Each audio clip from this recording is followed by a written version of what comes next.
My father, a retired admiral, barred me from my own sister's wedding, calling me a traitor. My sister wrote disgrace on my invitation. They thought they had destroyed me 6 years ago. What they didn't know is that I was coming back to that wedding as an admiral myself. My name is Amelia Hayes. I am 36 years old, and for 6 agonizing hours, I had allowed myself to believe in the absurd notion of a second chance. The 6-hour drive up the coast to Newport, Rhode Island, was a pilgrimage fueled by a desperate, flickering hope that the years of silence had somehow softened the stone hearts of my family. The June air, thick with the salty promise of the Atlantic, felt like a cruel mockery of the homecoming I had pictured. I had prepared for this day like a soldier preparing for a diplomatic parley on hostile ground.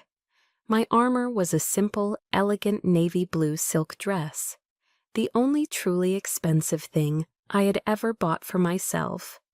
It was meant to be a statement of quiet dignity, a visual plea that I was still one of them. But the moment I stepped out of my car at the grand rose-covered archway of the Ida Lewis Yacht Club, I knew I was a fool. A mountain of a man in a tight black suit blocked my path, his posture an impassable declaration of no entry. He avoided my gaze, his eyes fixed on some point over my shoulder as he lifted a radio to his mouth. "Admiral, sir." His voice was a flat, impersonal drone. "The subject has arrived." The static that followed was a sound I knew well from my years in the Navy. The charged pause before a command is given. It stretched for an eternity, sucking the very air from my lungs. Then the voice of my father, Admiral Arthur Hayes, crackled through the speaker.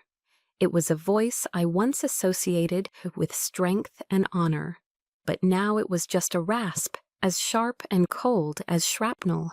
"I've made my position clear. This family does not harbor traitors. Do not let it take a single step past that gate. Is that understood?" He had called me it. A tremor started in my hand as I mechanically extended the invitation toward the guard. It was a useless, pathetic gesture, a final dying appeal to a civility that had just been executed before my eyes. The heavy, cream-colored cardstock felt like a lead weight. My name, Captain Amelia Hayes, was beautifully embossed in gold script, a relic from a life that was no longer mine. The guard took it, his lip curling into a sneer of contempt as he glanced down, then pushed it back at me. It was then that I saw the violation. Scrawled across the elegant gold lettering in the furious leaking red ink of a ballpoint pen were 2 words in my sister Olivia's looping handwriting, the very handwriting I had patiently guided her hand to form when we were children sharing a bedroom. "Stay away, disgrace." Each crudely formed letter was a fresh stab, twisting a blade that had been lodged in my heart for 6 years. The air I tried to draw in was sharp, ragged, and refused to fill my lungs. I forced my chin up, my military training kicking in, and scanned the scene beyond the gate. My eyes landed on Aunt Carol and Uncle Bob, their faces etched with a brief, panicked recognition before they spun around, suddenly engrossed in a loud, performative critique of a nearby sailboat. Their averted gazes, their silent, cowardly retreat, was a public confirmation of my banishment. It was an act of quiet complicity that felt more damning than my father's brutal command. Through the perfectly trimmed hedges that separated the celebrated from the exiled, I saw them, the perfect tableau. My father, resplendent in his dress whites, was clinking glasses with a U.S. senator, his laughter echoing across the lawn. My mother, a portrait of maternal pride, was fussing with the silk Vera Wang sash on Olivia's wedding gown. And Olivia, she was radiant, a star of pure joy, oblivious to the darkness just beyond the manicured perimeter. She was laughing, her head thrown back, as she gazed adoringly at the man whose arm she held, Maxwell Thorne. Suddenly, his gaze lifted and locked with mine. His smile never wavered, but his eyes, cold, dark, and utterly devoid of warmth, held a flash of raw, undisguised triumph. He saw me. He knew I was standing here, branded and cast out. With an almost imperceptible slowness, a gesture of intimate cruelty meant only for me. He raised his flute of champagne in a silent, mocking salute. He had won. It wasn't enough to destroy my career and obliterate my honor. He had to possess my family, too. The burning agony in my chest began to cool and harden, crystallizing into a dense, heavy block of ice that settled deep in my soul. I would not give them the satisfaction of my tears. I would not cry, not here, not ever for them. I took a deliberate step backward, melting into the deep shadow of a massive ancient oak tree that stood like a silent sentinel at the club's entrance. I remembered my father on a long-ago summer afternoon, placing his hand on its rough bark. "This tree is like our family, Amelia," he'd said, "resilient, unbreakable." He was wrong. Resilience and cruelty are two very different things. My eyes drifted past the celebration, toward the harbor, where a fleet of white sails cut cleanly through the deep blue of the Atlantic. The sight, once a source of pride and inspiration, now triggered a memory so sharp it felt like a physical blow. I was 19 again, standing ramrod straight in my stiff new cadet uniform, smelling the polish and the promise.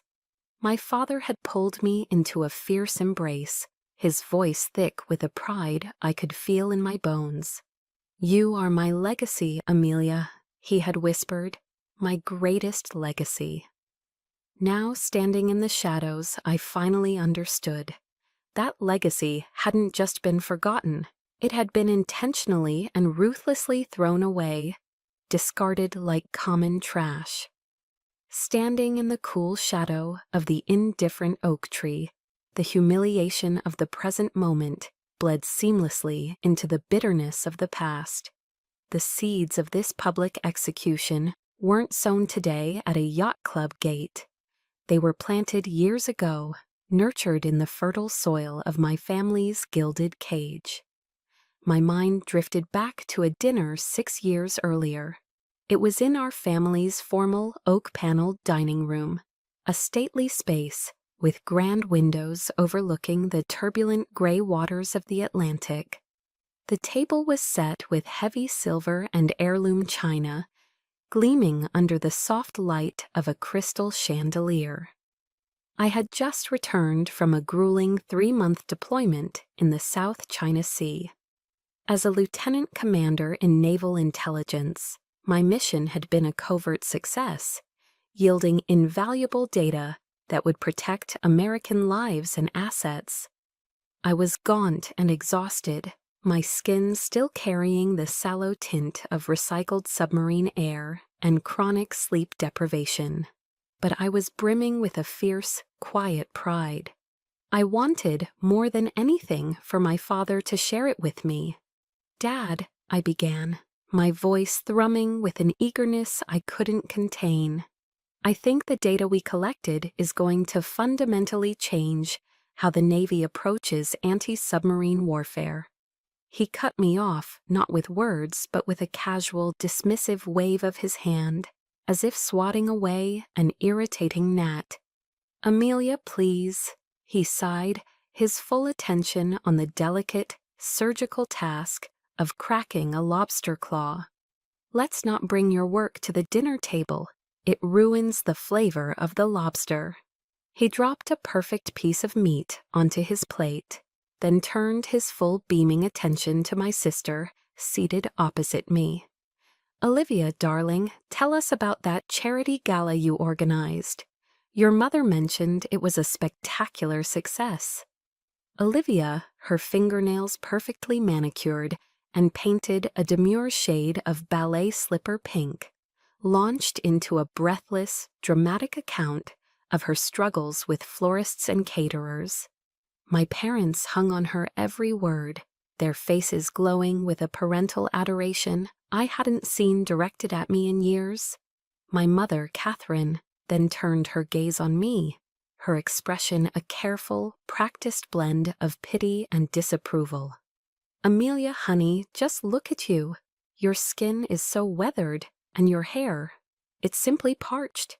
A woman has a duty to take care of herself, you know." She reached across the table, her hand finding Olivia's, and giving it a gentle, affirming squeeze. "Thank goodness my Olivia has always been so lovely, so graceful. She has a tender heart, you see. Not like someone who only thinks about warships and classified codes." I sat there, frozen, the piece of rich, buttery lobster in my mouth, suddenly turning to ash. It was tasteless, bitter. I was an officer in the United States Navy. I had volunteered for a high-risk assignment, but in their eyes, my sacrifice, my dedication, was an unsightly flaw worth less than a high society party. Across the table, Olivia's eyes met mine for a fleeting second.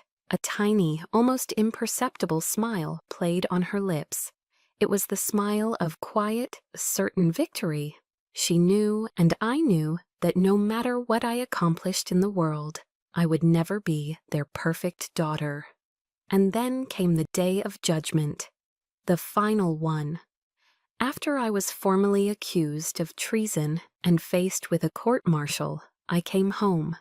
I was desperate, searching for a single ally, a flicker of belief in the family that was supposed to be my bedrock. I found them in the library, a room that always smelled of old leather and lemon polish, its walls lined with the stoic, painted faces of generations of Hayes men in their naval uniforms. My father wouldn't even look at me. His gaze was fixed on a portrait of his own father, a decorated vice admiral. "Your grandfather lived and died for honor," he said, his voice dangerously low, each word a stone. "And you spat on everything we represent, everything he stood for." "Dad, I was framed. I can prove it," I pleaded, my voice cracking with a desperation that shamed me. His hand slammed down on the heavy mahogany desk, the sound echoing like a gunshot in the silent room. "Silence!" he roared, his face a mask of purple fury. "The Hayes name has been dragged through the mud. It is ruined. You are no longer my daughter." Behind him, Olivia stood like a tragic heroine, her hands pressed to her face, her shoulders shaking with staged sobs. But as she peeked through her fingers, her eyes met mine. I saw it clearly, the unmistakable, triumphant glint of raw satisfaction.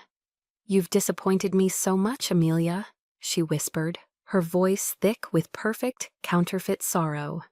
In that moment, they were a united front. They had built a fortress of judgment with the stones of their own prejudice and fear, and I was left outside, alone in the freezing cold. The ache of that memory was still a physical presence, a phantom limb of pain. They had been my judge, jury, and executioner, convicting me without a trial, all to protect the pristine public image of our family name. I had been sacrificed on the altar of their reputation. Have you ever been there? Have you ever given everything you had to a dream, to a duty, only to have the people who should have been your greatest champions become your harshest critics? To have your worth measured not by your character or your accomplishments, but by how well you fit into the box they built for you? That's the question that hung in the air as I stood there under the shelter of that great oak. It was the answer to my own silent question. After all of this, why did I come back here? The truth rose from the icy depths of my soul, clear and absolute. I didn't come back seeking their approval. I came back to take back my life. And that war, I realized, didn't start today. It started 6 long years ago, with a lonely drive into oblivion. After my father's final verdict, I vanished. I got in my car and just drove west, with no destination in mind, running on cheap coffee and a dwindling savings account. I drove until the roads turned into highways, and the highways eventually ran out of land. I stopped in Astoria, Oregon, a small, tough-as-nails port town at the mouth of the Columbia River, where the persistent fog and drizzling rain seemed to promise a perpetual state of anonymity, a place where everything, including my past, could be washed clean. The first thing I did was erase my name.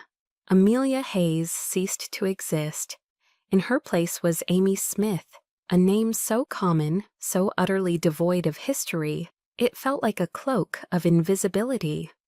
I rented a tiny, drafty apartment above a used bookstore, its single window offering a grim view of the gray, choppy river. My past life had been one of sterile, high-tech command centers and the hallowed halls of the Pentagon. My new life smelled of mildewed paper and damp wool. My first job was waiting tables at a 24-hour roadside diner called the Salty Dog.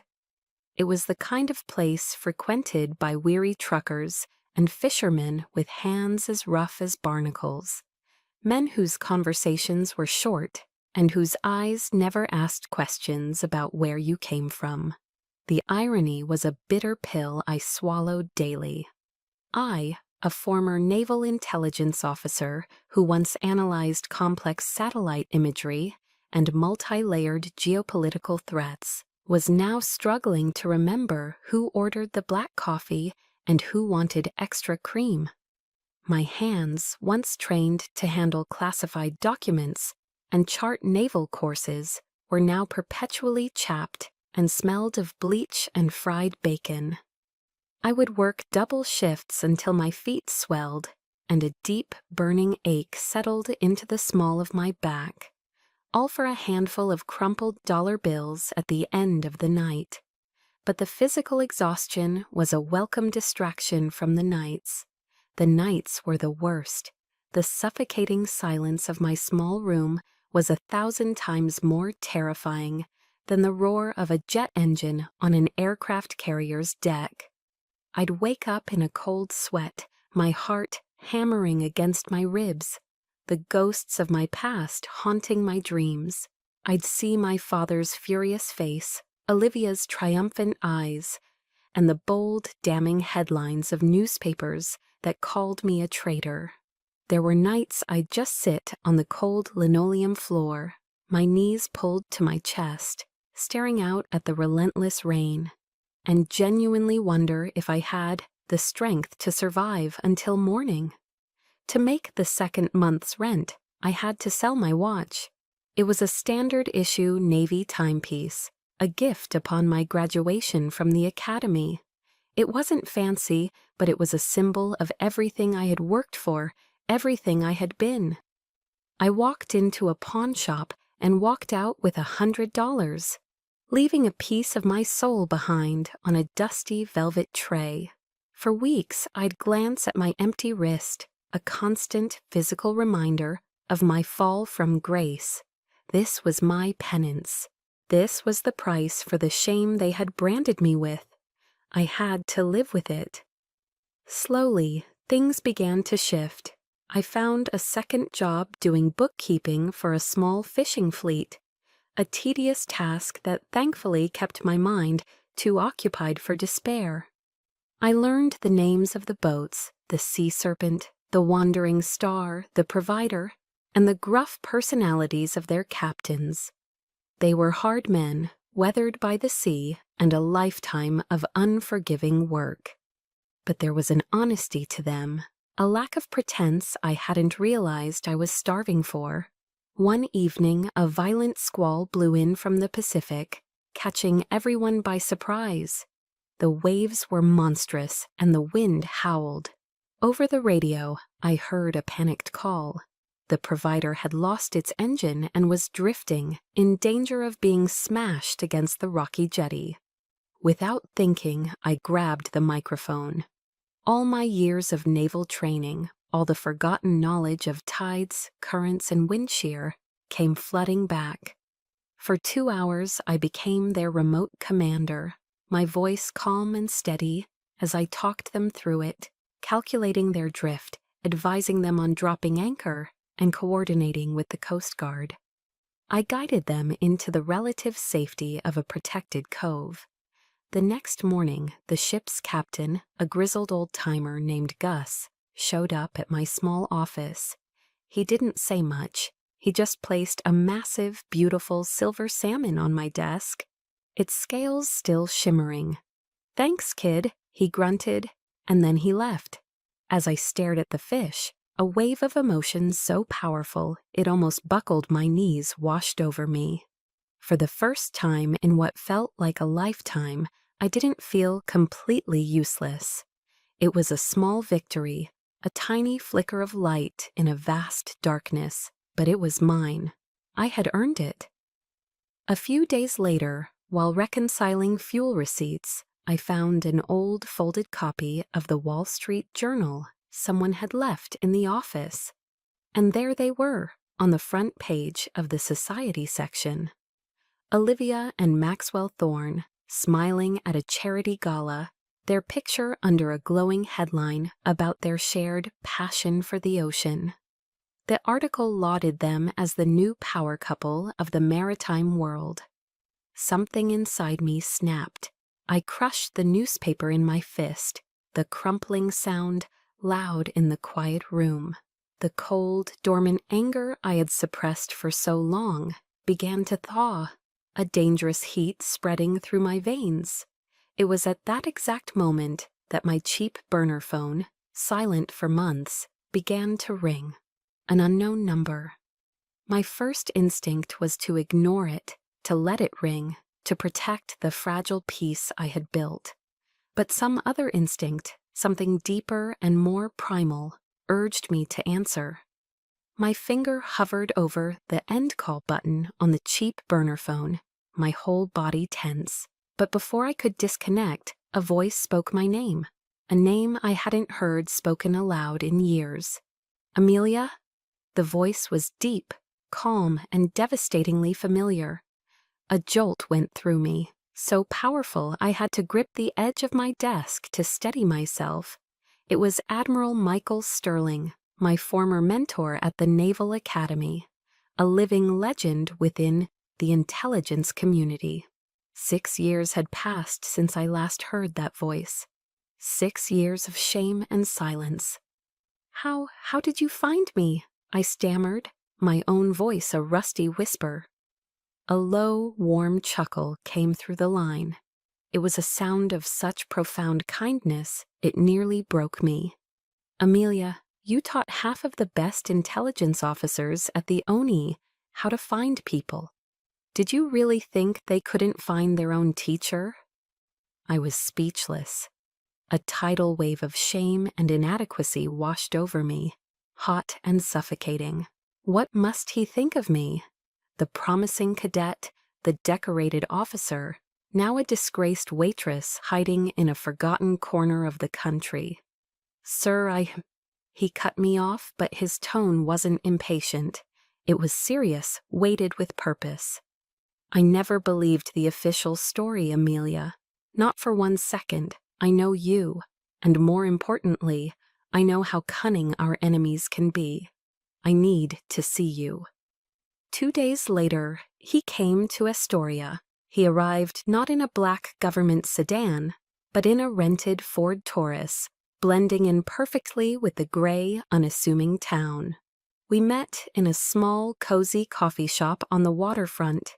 The rain, which had been my constant companion for months, streamed down the windows, creating a barrier between us and the rest of the world. He didn't ask about my life as Amy Smith. He didn't offer a single word of pity or ask me to recount my fall. There was no judgment in his eyes, only the same sharp, assessing intelligence I remembered so well. He simply slid a thick, unmarked manila folder across the small wooden table. "The Navy is putting together a new off-the-books unit," he said, his voice low. "It will operate independently under my direct command, codename Triton." He paused, letting the weight of his words sink in. "The mission is to counter economic espionage, to protect strategic maritime assets from threats that conventional law enforcement can't touch." He looked at me then, his gaze so direct it felt as if he could see straight into the wreckage of my soul. "I need a commander for this unit. I need someone with nothing left to lose, someone who understands the darkness that lives on the ocean, and most importantly, I need someone the enemy believes is already gone." He leaned forward slightly. "I need you, Amelia." The offer was a lightning strike. It was terrifying, and in a way that scared me, intensely alluring. It was a chance to fight back, to be a weapon again, instead of a victim. But the shame was a heavy cloak. "Why me?" I finally managed to ask, the words catching in my throat. "I'm a disgrace. I was dishonorably discharged." Admiral Sterling placed his hand flat on the folder, a gesture of absolute certainty. "Because honor, Amelia, isn't found on a uniform's shoulder boards or in a newspaper headline. It's found right here." He tapped his own chest, then his eyes met mine as he gestured toward me. "And here, it's in the choices we make when we think no one is watching. The Navy made a mistake when it let you go. It was a failure of the highest order. Let me give you a chance to help us correct it."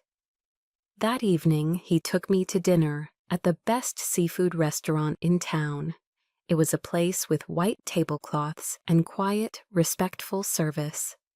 As I sat there, eating a perfectly grilled piece of salmon, a world away from the greasy food at the diner, I realized it was the first time in 6 years I was having a real meal with someone who saw me. Not the traitor, not the failure, not the family's dirty little secret. He saw Amelia Hayes, the naval officer, the person I used to be, the person I was afraid I had lost forever. In the warm glow of the restaurant, telling stories about our time at the academy, I felt a part of myself I thought was dead flicker back to life. He was the family I had chosen, and in that moment, I chose him again. I accepted his offer. After dinner, as we stood in the misty parking lot, he handed me my first assignment. It was the file from the coffee shop. "Your first intelligence brief, Commander," he said, a small smile playing on his lips. My fingers, no longer clumsy from carrying coffee pots, felt steady and sure as I opened the folder under the dim yellow light of a lamppost. It was a list of maritime corporations under special surveillance. My eyes scanned the names, a familiar professional rhythm returning to me. And then I saw it. At the very top of the list, marked with a single aggressive red star, was a name that made the blood freeze in my veins: Thorn Maritime. The shadow of my family and the face of my enemy had just merged into one. My personal war for redemption had just become a matter of national security. Under my command, the unit codenamed Triton came to life. We were ghosts, a small elite team of specialists, hackers, analysts, former field operatives, each handpicked by Admiral Sterling for their unique skills, and more importantly, for their ability to disappear. Our headquarters was a covert facility in San Diego, hidden in plain sight behind the sterile corporate facade of an oceanographic research company. The moment I stepped inside, Amy Smith, the weary waitress, was shed like a snake's skin. I was myself again, but a version honed by exile, sharper and colder than before. My life became a relentless cycle of caffeine and data. I spent 18 hours a day in front of a wall of monitors, the blue light etching lines of fatigue onto my face. Shipping routes, financial transactions, encrypted communications, satellite signals. The ocean was my chessboard once more, and this time I could see every piece in motion. Our primary target, our sole obsession, was Thorn Maritime. I immersed myself in the life of Maxwell Thorn, studying his habits, his associates, his political donations, his weaknesses. I told myself it wasn't personal anymore. It was the mission. But I was lying. Every piece of data I uncovered felt like reclaiming a stolen piece of my own life. One morning, my lead data analyst, a brilliant young man named David, quietly placed a tablet on my desk.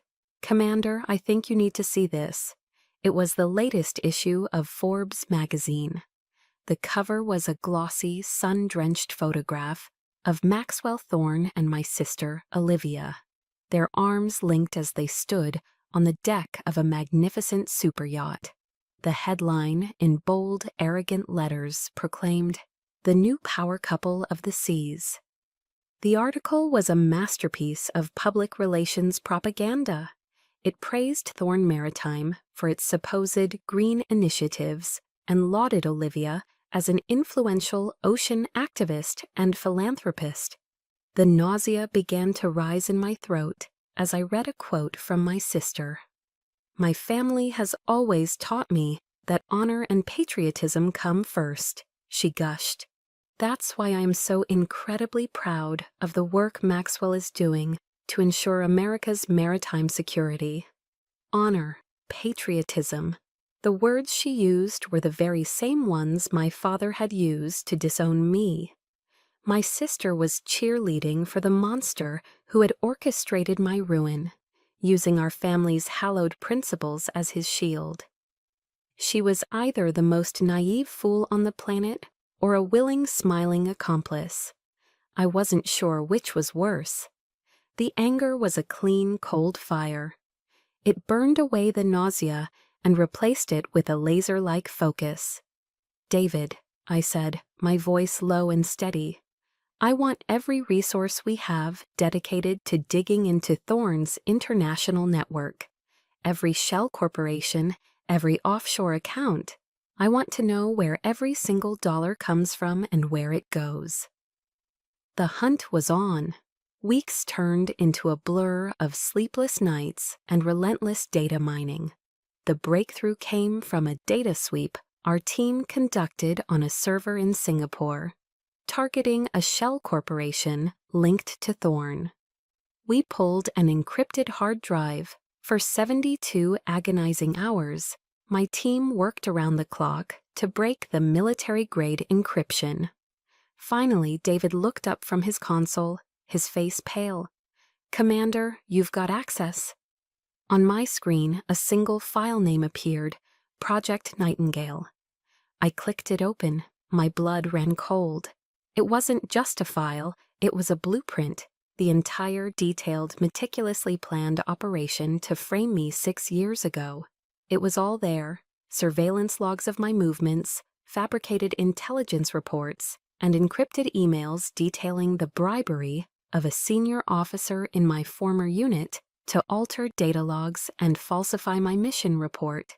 The objective was chillingly clear: remove me, the one officer who might detect their activities, so they could freely smuggle advanced, state-of-the-art sonar technology to a hostile foreign power.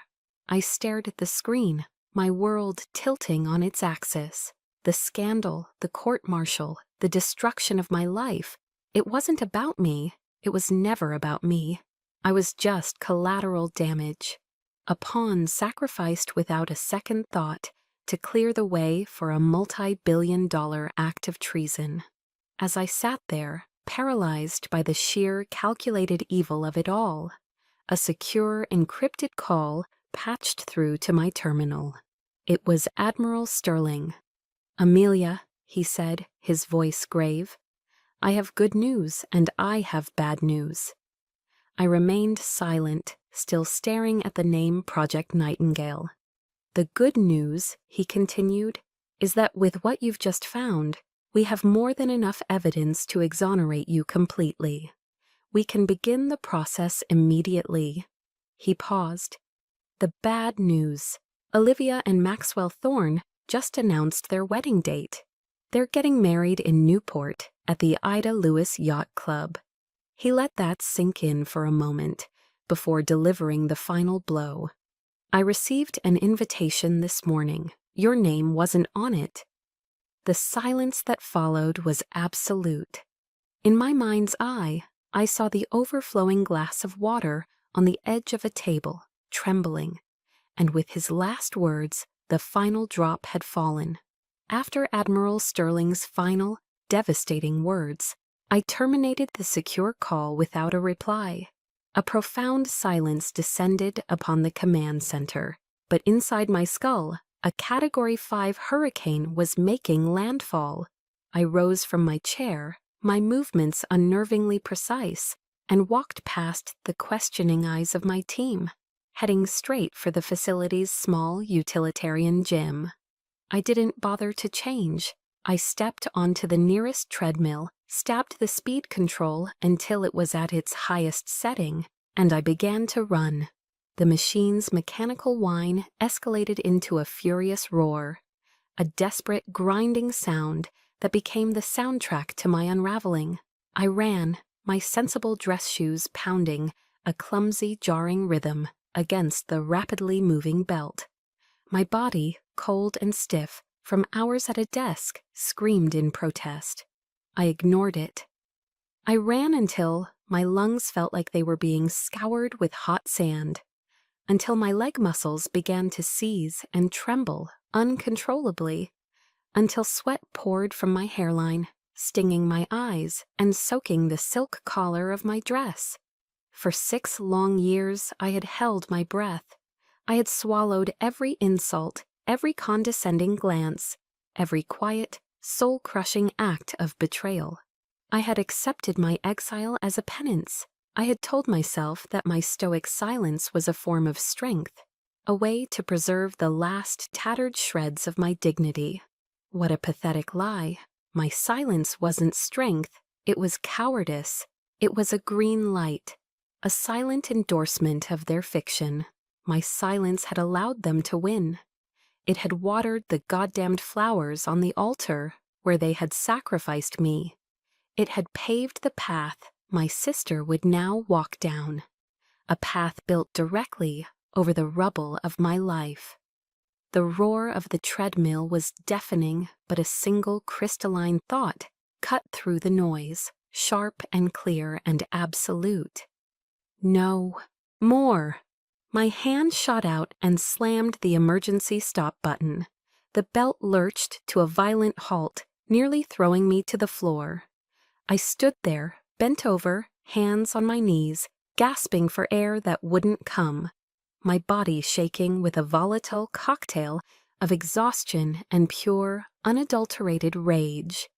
I finally straightened up and met my own gaze in the large wall-mounted mirror. The woman staring back was a ghost. Her face was ashen, her professional hair disheveled, and her eyes were haunted, shadowed with 6 years of unspeakable pain. But as I watched, something new flickered to life in their depths. Not a spark, a pilot light, the kind that precedes an explosion. In that instant of stark, sweat-drenched clarity, I saw the truth. I was not Amy Smith, the invisible waitress from the edge of the world. I was no longer Amelia Hayes, the disgraced daughter, the family's tragic cautionary tale. I am Triton. I am the commander of a Black Ops unit of the United States Navy. I have the proof. I have the clearance. I have the power. I leaned closer to the mirror, my breath fogging the glass until my eyes were inches from my reflection. I made a vow to the warrior I had kept locked away for so long, and my words were a low, venomous whisper in the sterile, quiet gym. You will all pay, I promised her, every single one. My father, my mother, my sister. A cold, predatory smile I didn't recognize touched my lips. And especially you, Maxwell Thorne. I'm not just going to take back my name. I'm going to dismantle your empire, and I am going to make you and my family watch it burn. I turned and walked back to the command center, my stride now imbued with a lethal purpose. David looked up as I entered, his face a mask of concern. "Commander, are you okay?" I sat down in my command chair. My voice, when I spoke, was completely devoid of emotion. It was calm, it was controlled, it was terrifying. "David, get me Admiral Sterling on the secure line, maximum encryption."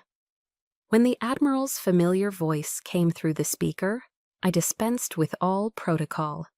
"Admiral, proceed with my full exoneration and reinstatement, effective immediately."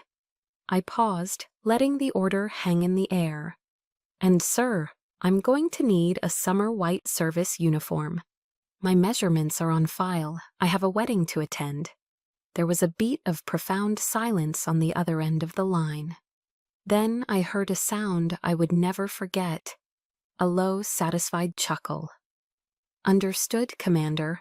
I'll make the arrangements. It's good to have you back."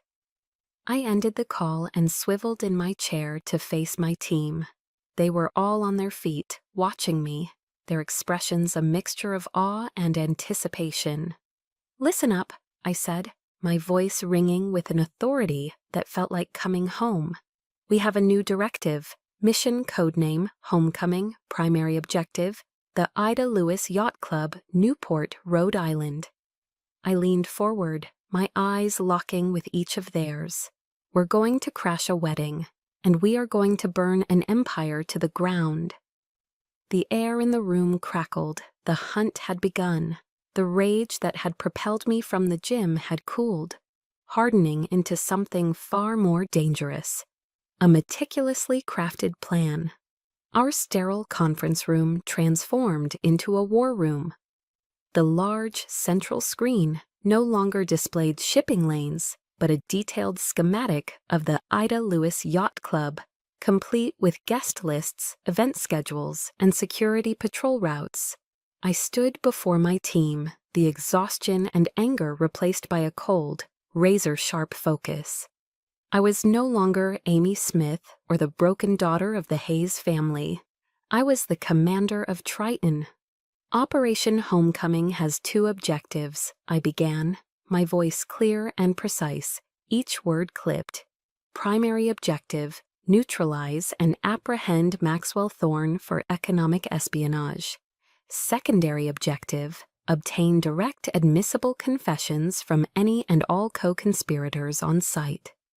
My finger tapped the screen, pointing to the club's layout. "David, I want you to penetrate the club's internal security network. I want total control of every camera and microphone on the premises. I want to see and hear everything. Sarah, you are communications. You will maintain our secure link to the off-site NCIS tactical team, not a single dropped packet.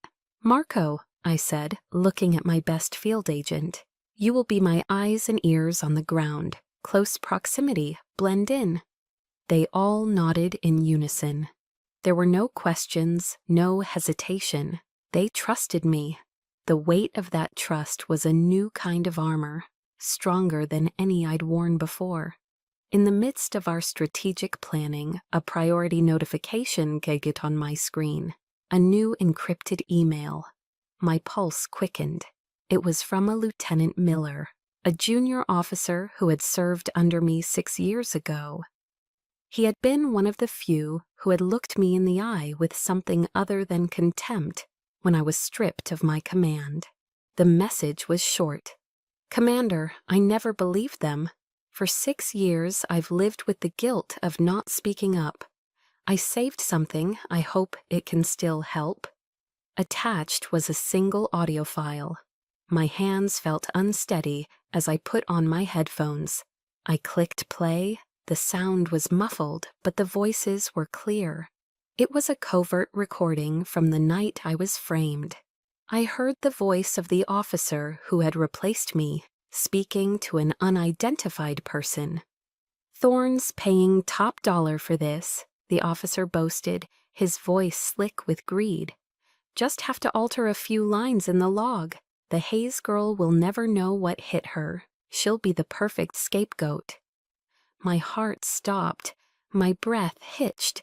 I listened to it again, then a third time, the missing piece, the smoking gun. It wasn't just a plan anymore. It was a confession. This was the silver bullet. A few days before the wedding, a special courier delivered a secure package to our facility. It was a long, flat box. Inside, wrapped in protective silk, lay a pristine, tailor-made Navy summer white service uniform. Next to it was a small, velvet-lined box. I opened it. Resting on a bed of dark blue velvet was a single, gleaming silver star. The rank insignia of a rear admiral, lower half. Admiral Sterling had not only kept his word, he had accelerated my promotion. My exoneration was now official. I took the uniform into my private quarters and put it on. It fit perfectly. The crisp white fabric, a stark contrast to the drab, functional clothing I had worn for years. I stood before a full-length mirror and looked at the woman staring back. I didn't just see a naval officer. I saw justice. I saw retribution. That single silver star on my shoulder wasn't just a rank. It was a weapon. It was a message to my father, to my family, to the entire establishment that had cast me out. It declared, without a single word, that I was back, not to plead for forgiveness, but to deliver a verdict. I was finally ready for the final battle. The night before the wedding, I stood alone in the war room. The screens around me glowed with data. I held a single tablet in my hand, my entire arsenal contained within its slim frame. The complete Project Nightingale blueprint, Lieutenant Miller's audio file, and the irrefutable financial trail of Thorne's illegal transactions. Everything was in place.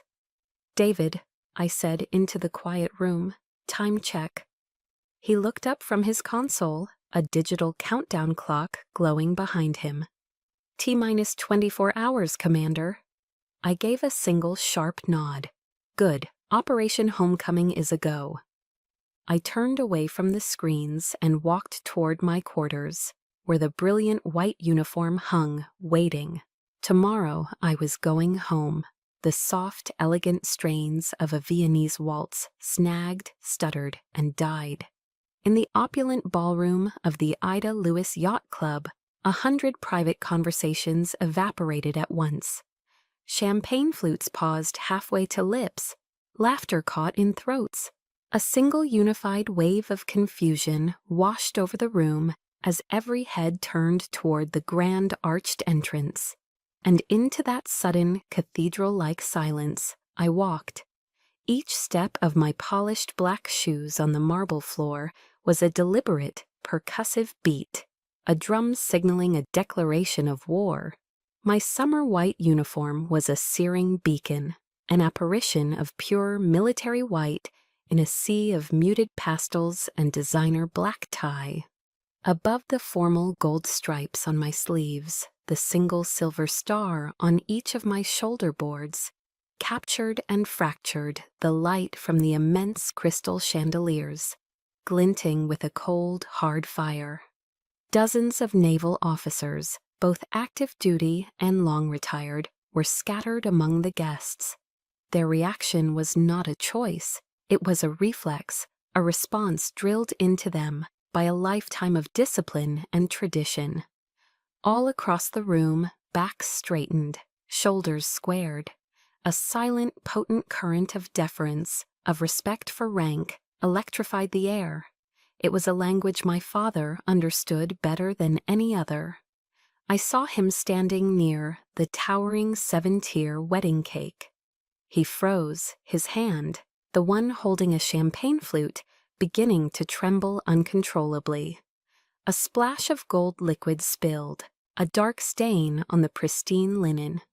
I saw my sister, Olivia, her face losing all its color in an instant, leaving her a ghastly white that clashed with the creamy ivory of her Vera Wang gown. And I saw Maxwell Thorne. The smug, proprietary confidence on his face didn't just falter, it shattered, disintegrating into raw, slack-jawed shock. I ignored the audible gasps and frantic whispers that erupted in my wake, my gaze a laser beam locked on the trio at the center of the room. I walked a direct, unwavering path to them. Maxwell tried to recover, to muster the practiced arrogance that was his trademark, but his eyes were glued to the silver stars on my shoulders. They were symbols of a power he could not buy, a world he could not infiltrate, and an authority he was now subject to. "Father, Olivia," I said. My voice was calm, perfectly level, and it carried with chilling clarity across the now dead silent ballroom. "Congratulations on your wedding." I paused, letting them absorb the full, terrifying surreality of the moment. I brought a gift. I raised the slim black tablet in my hand. With a single deliberate tap of my finger, I hijacked the celebration. The two massive projection screens flanking the bandstand, which had been cycling through a romantic slideshow of the happy couple, flickered and changed. My gift to them. In place of sun-drenched beaches and smiling portraits, the screens now displayed the title page of a classified naval intelligence document, its header stamped in bold official red, Project Nightingale. Then, from the state-of-the-art sound system, a man's voice, oily, conspiratorial, and soaked in greed, began to speak, filling every corner of the vast room.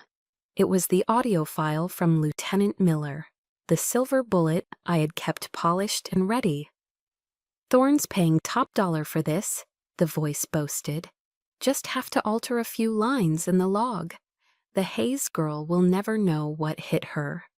A collective, horrified gasp sucked the air from the ballroom. Thorne's powerful business partners and political allies, men who had been laughing with him moments before, began to instinctively, almost comically, take small steps away from him, creating a visible quarantine zone of distrust. "Amelia, you're insane," Olivia shrieked, her voice a thin, desperate wire of sound. It was a pathetic attempt to rewrite the scene, to paint me as the villain. "You're just doing this because you're jealous." I turned my head slowly, deliberately, to face my sister. My eyes were as empty of warmth as a winter sky. "Jealousy, Olivia?" I asked, my voice dangerously soft. "Is that the reason you kept your mouth shut when your new husband here transferred $2 million to an untraceable shell corporation in the Cayman Islands the week after I was dishonorably discharged?" Another tap on the tablet. The screens blinked, now displaying a crystal-clear image of the international wire transfer, dates, routing numbers, and all. The final irrefutable nail in their coffin.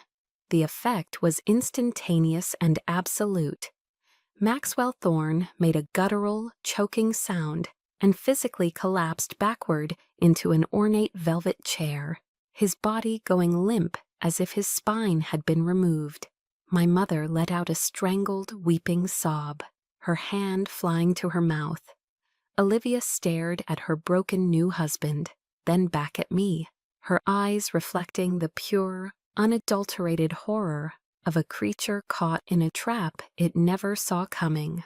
And my father, the great Admiral Arthur Hayes, the pillar of honor, the man who had sacrificed his own daughter for his reputation, could only stand there, his mouth opening and closing like a landed fish, muttering a single broken phrase. "No, it can't be. It cannot be." Their carefully staged masterpiece had just been demolished before, a captive audience of their most esteemed peers. I let the tableau of their ruin hang in the air for one long, satisfying moment. Then I took the final few steps until I was standing directly in front of my father. I looked him straight in the eye, holding his terrified gaze with my own. "You chose to believe a traitor to protect the family honor," I said, my voice no longer soft, but as hard and unyielding as the steel of a warship. "So tell me, Admiral, where is that honor now?" In the chaotic aftermath, as stunned guests whispered and wedding planners wept, I faced my father. The great Admiral Arthur Hayes couldn't meet my eyes. His gaze darted around the ruined ballroom, anywhere but at me, as he mumbled brokenly about honor and legacy. I cut him off, my voice flat, devoid of the anger that had fueled me for years. It was replaced by a chilling clarity. "Honor isn't what people say about you at cocktail parties, Father. It's what you do when you think no one is watching." I took a step closer. "You watched your daughter being falsely accused, and you chose to turn your back on her to protect a business interest, a glittering facade. That isn't honor, that's cowardice." For the first time in my life, I saw the invincible Admiral look small, pathetic. The carefully constructed edifice of his authority had crumbled, leaving behind only a frightened old man. I thought it was for the best," he stammered. "Best for whom?" I pressed, my question a clinical strike. "For you or for Maxwell Thorne?" The question hung in the air between us, an epitaph for our relationship. He had no answer. I turned away from him and faced my mother and Olivia. My mother was sobbing, a string of incoherent apologies spilling from her lips. "Amelia, I'm so sorry. I never knew." But Olivia was different. In the throes of her desperation, the raw, ugly truth finally erupted. "Yes, I knew," she shrieked, her voice tearing through the room. Tears streaked her expensive makeup, carving grotesque paths down her cheeks. "I knew he wasn't perfect, but he gave me everything. He saw me." Her attention snapped to me, her face contorted with a lifetime of resentment. "And you always had everything without even trying. You were the star of the academy, Dad's pride and joy, the brilliant officer. You were the sun, and I was just your shadow. I hated living in your shadow." Her confession didn't hurt me. 6 years ago, it would have shattered me. Now it was just pathetic. A profound, bottomless pity washed over me. "That shadow, Olivia?" I said, my voice quiet but firm. "Do you have any idea what lived in that shadow? For 6 years, I battled a depression so severe that some nights I considered ending it all. Your silence, your jealousy, that was the undertow that nearly drowned me. You can have your life, Olivia. You were always welcome to it, but you never had the right to destroy mine." Suddenly, a new kind of chaos erupted. Seeing his last pawn fall, Maxwell Thorne scrambled to his feet, trying to salvage something from the wreckage. He approached me, his voice a low, conspiratorial hiss. "All right, you win. You've made your point. What do you want? Money? A stake in the company? We can make a deal. Let's not make this any worse than it has to be." He didn't know that Marco, my operative, was standing just a few feet away. A directional microphone, disguised as a cell phone, pointed directly at us. I played along, feigning consideration. "A deal? Tell me, Maxwell, just how much did you pay that officer to ruin my life?" A smug reptilian smile spread across his face. He thought he had found my price. "5 million," he whispered. "A bargain for a multi-billion-dollar technology contract. You see, Amelia, everything has a price." "You're right," I said, looking over his shoulder. "And this is yours." On my cue, the ballroom doors burst open. A team of armed NCIS agents, led by a grim-faced Admiral Sterling, swarmed into the room. They moved with swift, professional purpose, their path leading directly to a stunned Maxwell Thorne. "Maxwell Thorne," an agent announced, his voice booming with authority. "You are under arrest for economic espionage and conspiracy to obstruct justice." The sharp, metallic click of handcuffs snapping shut was the final sound of my old life ending. As they led him away, a disgraced groom in a tuxedo, the wedding reception officially became a federal crime scene. I stood in the center of the ruined hall, among the overturned chairs and weeping guests. There was no triumphant surge of joy. There was only a vast, hollow emptiness, a profound exhaustion that settled deep in my bones. The war was over, and I was just tired. As I prepared to leave, a small figure approached me hesitantly. It was a young boy, maybe 10 years old, the son of a high-ranking captain I knew. He looked up at me, his eyes wide with awe. "Ma'am, Admiral," he stammered, I want to be brave like you when I grow up." For the first time all night, a genuine, unforced smile touched my lips. I reached up to my uniform and unpinned a small, insignificant ribbon, a simple unit citation. I knelt down to his level and pressed it into his small, outstretched hand. "Be better than brave," I told him softly. "Be good." In that moment, I understood. The Hayes legacy wasn't about portraits in a library. It was about this, a quiet transfer of hope, a new definition of honor. And with that thought, I turned and walked out of the wreckage toward a future I would build for myself. A few weeks after the storm that was Olivia's wedding, I found myself in a quiet, wood-paneled office deep within the Pentagon. It was a formal but private ceremony.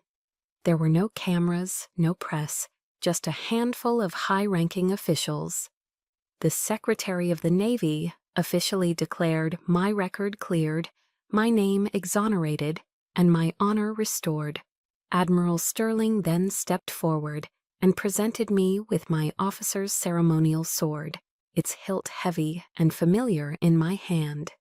"Welcome home, Rear Admiral Hayes," he said, his voice filled with a quiet, profound pride. "Thank you, Michael," I replied, using his first name for the very first time. He simply smiled. "It's about time." That afternoon, back in my temporary quarters, a thick, cream-colored envelope arrived by courier. It was a long, rambling letter from Olivia, filled with tear-stained apologies, frantic self-justifications, and desperate pleas for forgiveness. I read every word, my expression neutral. Then I calmly stood up, walked over to the office-grade paper shredder in the corner, and fed the letter into its hungry maw. The machine whirred to life, turning her anguished prose into meaningless strips of confetti. Forgiveness isn't a gift I can bestow like a pardon. It's a journey, and it was one she would have to walk alone.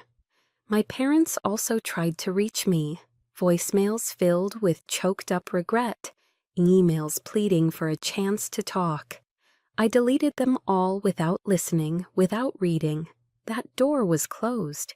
It wasn't a decision born of hatred or a desire for continued revenge. It was simpler than that. I had just moved on. The space they once occupied in my heart was now quiet, peaceful, and reserved for myself. Admiral Sterling, now simply Michael to me, had a new mission for me. He made me the commander of a new global maritime security initiative, a program designed to counter the very threats that Thorne Maritime had represented. Its official name was the Global Maritime Defense Initiative, but my team and I had our own name for it, Project Neptune's Shield. It was the ultimate vote of confidence, a testament to his unwavering belief in me.